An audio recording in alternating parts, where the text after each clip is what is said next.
Bismillahirrahmanirrahim. Apa kabar Kofizen semuanya? Semoga kita selalu dalam lindungan Allah Subhanahu wa Ta'ala. Kita hidup muslim, mati juga muslim. Kofizen semuanya, mohon maaf beberapa hari tidak bisa membuat video karena beberapa macam alasan dan kesibukan, sehingga saya tidak bisa memberikan edukasi-edukasi yang sifatnya positif kepada antum-antum semua. Jadi begini Kofizen semuanya, ketika saya membahas sesuatu, orang itu terkadang tidak mau menyimaknya sampai akhir, atau terkadang hanya melihat judulnya kemudian berkomentar. Inilah kadang orang Indonesia itu IQ-nya pindah ke jempol. Mereka lebih suka mengomentari sesuatu dari judulnya, tapi mereka tidak bisa membaca apakah di situ ada tanda tanya, tanda seru, apa fungsi tanda tanya. Tanda tanya itu kan mempertanyakan. Artinya kalau itu mempertanyakan, ada sesuatu yang harus kita bahas, kan gitu. Dan kalau misalkan itu sebuah pernyataan, maka lihat dulu di dalam konteksnya. Pernyataan itu dibenarkan di dalam video atau dibantah di dalam video, kan tinggal dilihat di dalam isinya. Seperti yang sebelumnya saya bahas tentang tembok Zulkarnain ada di Indonesia. Emangnya saya membenarkan video itu? Emangnya saya membenarkan tentang pernyataan itu? Dan tidak. Saya menghadirkan sebuah data, menghadirkan sebuah fakta yang saya bantah bahwa ada orang di beberapa tahun yang lalu mengatakan tembok Zulkarnain ada di Indonesia. Dengan mereka itu menghadirkan data-data yang tidak valid. Kan saya bantah, bukan saya membuat pernyataan yang menyetujui itu. Tapi karena orang-orang tidak mau menonton sampai pada intinya, akhirnya komentar nyerocos saja padahal belum ditonton video itu, kan gitu. Nah Kofizen semuanya, jadilah orang yang cerdas untuk bisa melihat sudut pandang yang benar. Karena pembahasan itu harus runut dari sejarahnya, kapan, di mana, dan seperti apa. Ada sisi positif dan negatifnya kan kita tampilkan semua. Itu baru namanya pembahasan. Kalau dikatakan kok pembahasannya muter-muter ribet, ya memang seperti itu, karena ada beberapa sudut pandang yang harus kita tampilkan sebelum kita membuat satu keputusan apakah berita itu hoak atau berita itu benar, kan gitu. Nah Kofizen semuanya, jadi begini, yang saya berikan pernyataan di sini itu adalah Dajjal dan Ya'juj Ma'juj muncul di Indonesia. Ingat, di Indonesia, bukan dari, paham? Bukan dari Indonesia, tapi di Indonesia. Dan itu menjadi sebuah kemutlakan hadis Nabi Shallallahu Alaihi Wasallam bahwa Ya'juj dan Ma'juj, bahwa Dajjal itu memang nanti akan masuk ke seluruh muka bumi. Seluruhnya, tidak ada daratan, tidak ada pulau, tidak ada negara yang tidak mereka datangi.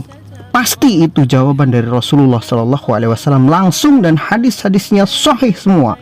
Kalau Rasulullah mengatakan tidak ada satu pun negeri yang tidak dilewati oleh mereka, berarti hadis Nabi itu sudah mengkonfirmasi Dajjal, Ya'juj dan Ma'juj pasti datang juga ke Indonesia. Karena nggak mungkin, kan negeri kita masih ada di bumi, Indonesia ini masih ada di bumi. Sedangkan Rasulullah katakan Ya'juj dan Ma'juj Dajjal akan mengelilingi seluruh negeri yang ada di bumi. Berarti kalau Indonesia masih ada di bumi, pasti akan didatangi oleh Dajjal.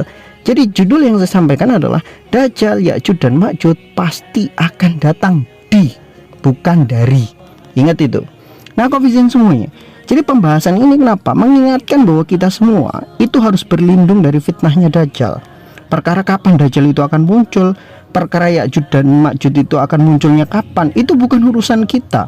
Kita hanya mempersiapkan diri berlindung kepada Allah Subhanahu wa Ta'ala, minta banyak-banyak kepada Allah Subhanahu wa Ta'ala. Kalaupun mereka ini muncul, kita diselamatkan oleh Allah Subhanahu wa Ta'ala dari keganasan-keganasan mereka. Begitu. Nah, untuk memperjelas, beberapa hadis-hadis Nabi mengatakan begini. Ketika Ya'juj dan Ma'juj itu muncul, atau Dajjal muncul misalkan, kita akan membahas hadis-hadisnya. Rasulullah mengatakan bahwa ketika Dajjal itu muncul, orang-orang beriman itu akan mengikat istri-istrinya, mengikat anak-anak perempuannya, mengikat ibu saudara-saudara perempuannya di rumah, tidak diizinkan keluar sama sekali.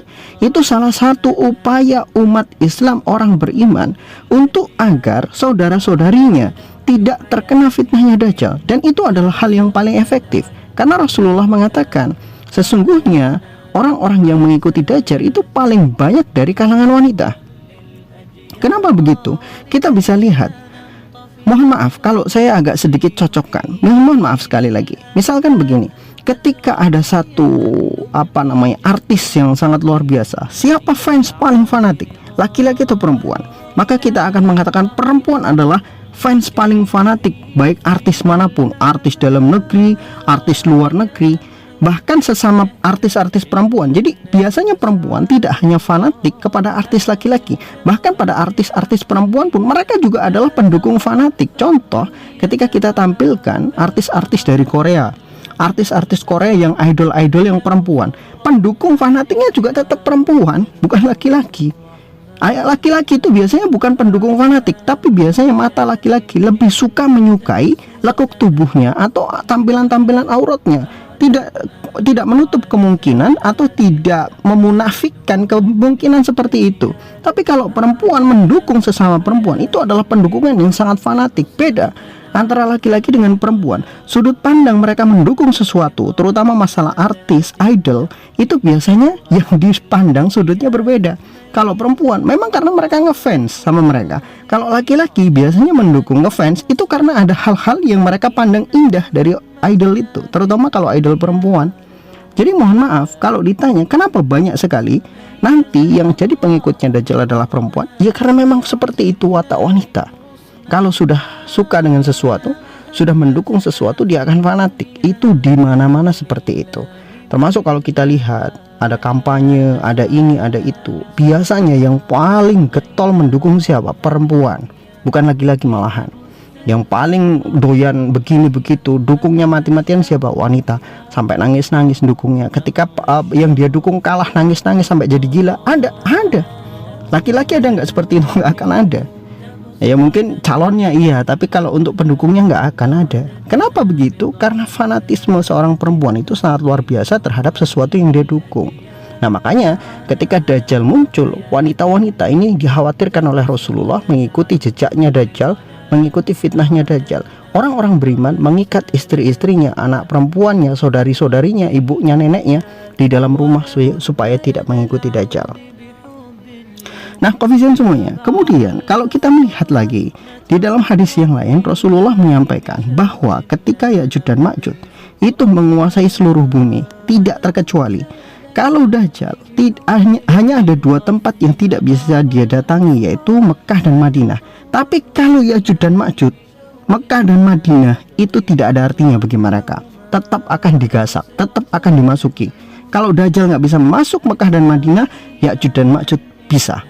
Tapi di dalam hadis Nabi juga dikatakan ada satu tempat yang tidak didatangi oleh fitnahnya Ya'juj dan Ma'juj, tidak didatangi oleh kehancurannya Ya'juj dan Ma'juj, dan di mana pasukan-pasukannya Imam Mahdi dan orang-orang beriman bisa selamat di tempat-tempat persembunyian itu. Di mana?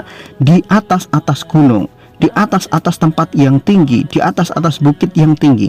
Ini adalah tempat paling aman, di mana ketika Ya'juj dan Ma'juj muncul, maka orang-orang beriman lari sana. Mereka lari ke sana dan mereka bersembunyi di sana, mereka akan aman di sana. Di dalam sebuah hadis disebutkan bahwa pasukannya Imam Mahdi itu nanti akan bersembunyi di atas gunung, di atas bukit selama bertahun-tahun. Mereka memakan dari rezeki Allah Subhanahu wa taala apa adanya di sana, dan mereka bertahan sampai Ya'juj dan Ma'juj itu dihancurkan oleh Allah Subhanahu wa taala.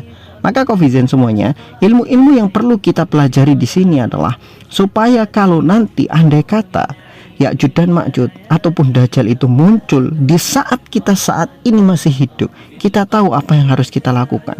Bukan hanya sekedar pasrah, apalagi mengikuti mereka, mengikuti Dajjal, atau kita pasrah untuk dihabisi oleh Ya'juj dan Ma'juj. Tidak, tapi kita tahu cara menghindari fitnah-fitnah mereka. Dan ilmu ini harus kita simpan betul-betul di dalam hati. Kita sampaikan kepada anak cucu mereka.